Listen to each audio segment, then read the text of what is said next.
Hello everyone, welcome back to Smart Classes YouTube channel. সকলোকে Smart Classes YouTube channel লৈ স্বাগতম জনাইছো। আজিৰ এই ভিডিঅ'টিত আমি তোমালোকৰ আগন্তুক অনুষ্ঠিত হ'ব লগা GNM নাৰ্ছিং এন্ট্ৰেন্স এক্সামৰ কাৰণে হেল্প হোৱাকৈ কেইটামান মোষ্ট ইম্পৰ্টেন্ট সায়েন্সৰ কোৱেশ্চন লৈ আহিছো। সো তোমালোকে কোৱেশ্চনখিনি ভালদৰে পঢ়িবা, কোৱেশ্চনখিনি মনত ৰাখিবা, এক্সামত এনে ধৰণৰ কোৱেশ্চনবিলাক আহি থাকে। সো ভিডিওটো হেকলৈকে চাই থাকিবা ওকে। আৰু যদি তোমালোকৰ GNM নাৰ্ছিং এন্ট্ৰেন্স এক্সামৰ কাৰণে PDF সমূহ লাগে, মোষ্ট ইম্পৰ্টেন্ট কোৱেশ্চনৰ PDF সমূহ যদি তোমালোকৰ লাগে তেতিয়া হলে আমাক মেছেজ কৰিবা। আমাৰ নাম্বাৰটো ওপৰত দেখিছা ন স্ক্ৰিনত 8133840965। এটো আমাৰ WhatsApp নাম্বাৰ হয়, তাত কল নাহে, WhatsAppত মেছেজ দিবা, মেছেজ দি জনাই দিবা যে তোমালোকৰ নাৰ্ছিংৰ PDF সমূহ লাগে। সো কেৱল 199ত অল সাবজেক্টৰ PDF তোমালোকে পাই যাবা। ঠিক আছে, Maths, Science, English তিনটা সাবজেক্ট কেৱল 199ত পাই যাবা। ওকে, যদি তোমালোকৰ লাগে তোমালোকে এতিয়া মেছেজ কৰা। সো এতিয়া আমি বেছি দেৰি নকৰো, কোৱেশ্চনখিনি চাও। ফাৰ্স্ট কোৱেশ্চনটো কি দিছে চোৱা। Who invented the barometer? Barometer কোনে উদ্ভাৱন কৰিছিল? ঠিক আছে, barometer কোনে উদ্ভাৱন কৰিছিল আমাক সুধিছে। তো ইয়াৰে ভিতৰতে অপচন এটো হ'ব কাৰেক্ট আনসাৰ, ইভানজেলিস্টা টৰিচেলি। ঠিক আছে, ইভানজেলিস্টা টৰিচেলি নামৰ এজন সায়েন্টিস্টে barometer উদ্ভাৱন কৰিছিল। Next to soa, what is the process of converting milk into yogurt called? অর্থাৎ গাখীৰক দৈলৈ ৰূপান্তৰিত কৰা প্ৰক্ৰিয়াটো কি বুলি কোৱা হয়? ইম্পৰ্টেন্ট কোৱেশ্চন হয় চাবা যে গাখীৰক দৈলৈ ৰূপান্তৰিত কৰা যেটো প্ৰক্ৰিয়া, সেই প্ৰক্ৰিয়াটো কি বুলি কোৱা হয়? তো ইয়াৰে ভিতৰতে কাৰেক্ট আনসাৰটো অপচন সি, ফাৰ্মেন্টেশন বা ৰেজিং ইয়েষ্ট বুলি কোৱা হয়। অৰ্থাৎ কিন্নন প্ৰক্ৰিয়া বুলি কয়, বা এটোকে কি বুলি কৈছে আৰু ইষ্ট উত্থাপন কৰা। ঠিক আছে, কিন্নন বা ইষ্ট উত্থাপন কৰা বুলি কোৱা হয়। নেক্সট টু সোয়া, which of the following device is used to measure current parameter? অৰ্থাৎ বিদ্যুৎ প্ৰবাহৰ পৰিমাপ জুখিবলৈ তলৰ কোনটো সঁজুলি ব্যৱহাৰ কৰা হয়? ঠিক আছে, বিদ্যুৎ প্ৰবাহৰ পৰিমাণ জুখিবলৈ বা পৰিমাপ জুখিবলৈ তলত দিয়া কোনটো সঁজুলি ব্যৱহাৰ কৰা হয়? বেৰোমিটাৰ, এমিটাৰ, এল্টিমিটাৰ নে এনিমোমিটাৰ? তো এটো মনত ৰাখিব, এটো যাব অপচন বি, এমিটাৰ ব্যৱহাৰ কৰা হয়। নেক্সট টু সোয়া, what is the study of the eye called? চকুৰ বিষয়ে অধ্যয়ন কৰা বিষয়টো কি বুলি কোৱা হয়? ঠিক আছে, চকুৰ বিষয়ে যেটো ভাগত অধ্যয়ন কৰা হয় তো হেতু কি বুলি কয়? তো ইয়াৰে শুদ্ধটো অপচন এ, অপথামোলজি। ঠিক আছে, the study of eye is called ophthalmology. Next to soya, the velocity of sound is maximum in, অৰ্থাৎ তলৰ কোনটো মাধ্যমত শব্দৰ বেগ সৰ্বোচ্চ হয়? ঠিক আছে, শব্দৰ বেগ কোনটো মাধ্যমত সৰ্বোচ্চ হয় আমাক খুদিছে। গোটা মাধ্যমত, জুলীয়া মাধ্যমত, গেছত নে সকলোতে সমান হয়? সো ইয়াৰে ভিতৰত কাৰেক্ট আনসাৰটো অপচন এ, সলিড। ঠিক আছে, মনত ৰাখিবা গোটা মাধ্যমতে শব্দৰ বেগ সৰ্বোচ্চ হয়। Next question, what is the SI unit for of current? বিদ্যুৎ প্ৰবাহৰ SI একক কি হয়? ঠিক আছে, বিদ্যুৎ প্ৰবাহৰ SI একক কি হয়? তো ইয়াৰে ভিতৰত কাৰেক্ট আনসাৰটো যাব অপচন এ, এম্পিয়াৰ হয়। তো এটো মনত ৰাখি দিবা, বিদ্যুৎ প্ৰবাহৰ SI একক হৈছে ampere. Next question, what is the atomic number of the element hydrogen? Hydrogen মৌলটোৰ পাৰমাণৱিক সংখ্যা কিমান হয়? ঠিক আছে, মনত ৰাখি দিবা, হাইড্ৰোজেন মৌলটোৰ পাৰমাণৱিক সংখ্যা হৈছে 1। তো অপচন এটো হ'ব কাৰেক্ট আনসাৰ। ঠিক আছে, নেক্সট কোৱেশ্চনটো চোৱা, what is the chemical symbol of dry ice? শুকান বৰফ বা আমি যেটো শুষ্ক বৰফ বুলি কওঁ, সেই শুকান বৰফৰ ৰাসায়নিক সংকেতটো কি হয়? তো ইয়াৰে ভিতৰত কাৰেক্ট আনসাৰটো অপচন এ, CO2।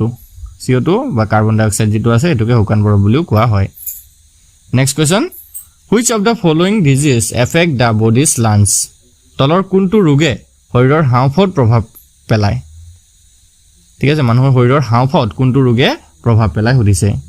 কি হ'ব? টাইফয়েড হ'ব নে পাইৰিয়া হ'ব নে যক্ষ্মা হ'ব নে মেলেৰিয়া হ'ব? তো মনত ৰাখি দিবা, এটো যাব অপচন সি, যক্ষ্মা, অৰ্থাৎ টিউবাৰকুলোসিছ, যেটোক আমি টিবি বুলিও কওঁ। তো এই টিবি বেমাৰটোৱে হাঁওফাঁওত প্ৰভাৱ পেলায়। Next question, glaucoma occurs in which part of the body? তো গ্লুকোমা ৰোগটো শৰীৰৰ কোনটো অংগত হয়? তো গ্লুকোমা যেটো ৰোগ হয় এটো কোনটো অংগত হ'ব? এটো হ'ব অপচন এ, দা আই, অৰ্থাৎ চকুত হয়। Next question, which planet is called red planet? কোনটো গ্ৰহক ৰঙা গ্ৰহ বুলি কোৱা হয়? Which planet is called red planet? তো এটো হ'ব অপচন এ, মাৰ্স, অৰ্থাৎ মঙ্গল গ্ৰহক ৰঙা গ্ৰহ বুলি কোৱা হয়।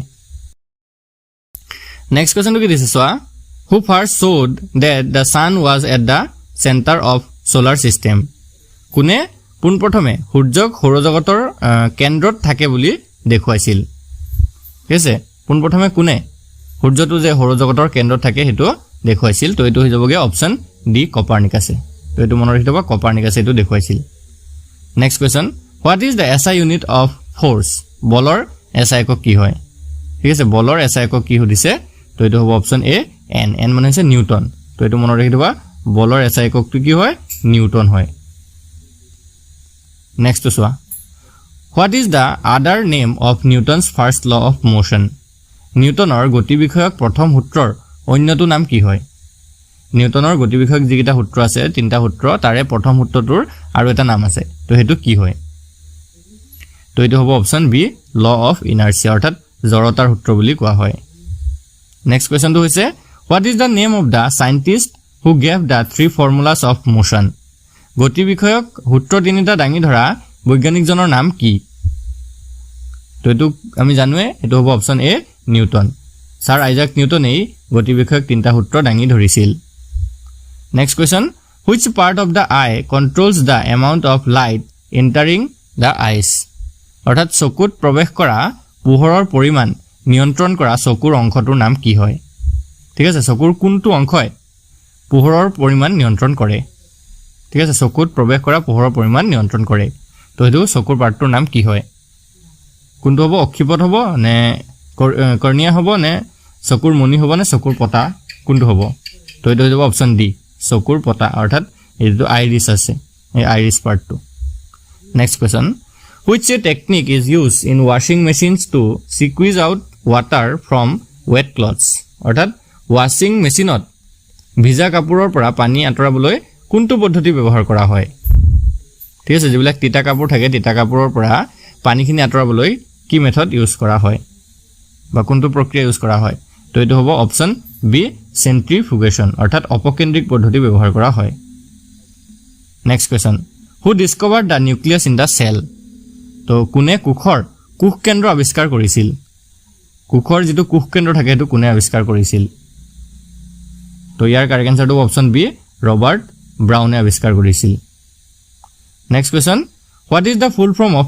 এটিপি এটিপিৰ সম্পূৰ্ণ ৰূপটো কি হয় তো আমি আগতে আলোচনা কৰিছো মই আগৰ ভিডিঅ'বিলাকতো কৈছো মনতে আছে নে কাবাৰ যদি কাৰোবাৰ মনত আছে তোমালোকে ইয়াৰ আনসাৰটো কমেন্টত জনাব পাৰা ঠিক আছে ভিডিঅ'টো পোষ্ট কৰি ইয়াৰ আনসাৰটো কমেন্টত জনাব পাৰা তো এটো হৈ যাব অপচন বি এডিনোসিন ট্ৰাইফসফেট এটিপি মানে হৈছে এডিনোসিন ট্ৰাইফসফেট তো মনত আছে চাগে সকলোৰে নেক্সট কোৱেশ্চনটো চোৱা dialysis is used to treat what disease কি ৰোগৰ চিকিৎসাত ডায়ালাইসিস ব্যৱহাৰ কৰা হয় তো এটো মনত ৰাখি থবা এটো কিডনি হ'ব অপচন এটো হ'ব কাৰেক্ট আনসাৰ তো কিডনিৰ যিবিলাক বেমাৰ থাকে বা কিডনি ফেলিয়াৰ বেমাৰ থাকে তাতে ডায়ালাইসিস চিকিৎসাটো কৰা হয় next question how mass blood is in a healthy adult অৰ্থাৎ সুস্থ প্ৰাপ্তবয়স্ক মানুহ এজনৰ শৰীৰত কিমান তেজ থাকে ঠিক আছে কিমান তেজ থাকে তো এটো হ'ব অপচন সি 5 to 6 লিটাৰ 5 ৰ পৰা 6 লিটাৰ তেজ থাকে নেক্সট তো চাওক which protein helps in blood clotting তেজ সেকুৰা মৰাত কোনবিধ প্ৰটিনে সহায় কৰে ঠিক আছে তেজ সেকুৰা মৰাত বা তেজ গুট মৰাত কোনবিধ প্ৰটিনে সহায় কৰে আমাক খুদিছে তো এটো হ'ব অপচন বি ফিব্ৰিনোজেন ঠিক আছে ফিব্ৰিনোজেন নামৰ এটি প্ৰটিন আছে এটোৱে তেজ সেকুৰা মৰাত সহায় কৰে নেক্সট সোয়া কি দিছে what is the ratio of plasma to red blood cells in human blood মানুহৰ তেজৰ প্লাজমা আৰু ৰক্তকণাৰ অনুপাত কি হয় তো এটো হ'ব অপচন সি 55% ৰেশিও 45% ঠিক আছে তেজৰ প্লাজমা আৰু ৰক্তকণাৰ অনুপাতটো হৈছে 55 ৰেশিও 45 next কোৱেশ্চনটো সোৱা which white blood cell is groundless কোনটো শ্বেতৰক্ত কণিকা দানাবিহীন হয় কোনটো শ্বেতৰক্ত কণিকা দানাবিহীন তো এটো হ'ব অপচন বি লিম্ফোসাইটস ঠিক আছে লিম্ফোসাইট যেটো শ্বেতৰক্ত কণিকা আছে এটো হোৱাইট ব্লাড সেলস আছে এটো দানাবিহীন হয় নেক্সট তো সোয়া where is hemoglobin হিমোগ্লোবিন ক'ত থাকে তো হিমোগ্লোবিন ক'ত থাকে লোহিত ৰক্ত কণিকাত থাকে শ্বেত ৰক্ত কণিকাত থাকে অনুচক্ৰিকাত থাকে নে লিপিডত থাকে তো এটো হ'ব option A in red blood sales অৰ্থাৎ লোহিত ৰক্ত কণিকাবিলাকতে হিমোগ্লোবিন থাকে নেক্সট চোৱা which pigment in the skin causes the skin to darken when exposed to too much sun অৰ্থাৎ ছালত কোনবিধ ৰঞ্জক পদাৰ্থ থকা কাৰণে বেছি ৰ'দত থাকিলে মানুহৰ গাৰ ছাল কোলা পৰে ঠিক আছে মানুহৰ যে ৰ'দত থাকিলে গাৰ ছাল কোলা পৰি যায় সো হেতু মানুহৰ দেহত এটা পিগমেন্ট থাকে বা এটা ৰঞ্জক পদাৰ্থ থাকে তো হেতু কি হয় যাৰ কাৰণে মানুহৰ গাৰ ৰংটো কোলা পৰে তো এটো হৈছে অপচন ডি মেলানিন তো এটো মনত ৰাখিবা মেলানিন নামৰ এটা পিগমেন্ট থাকে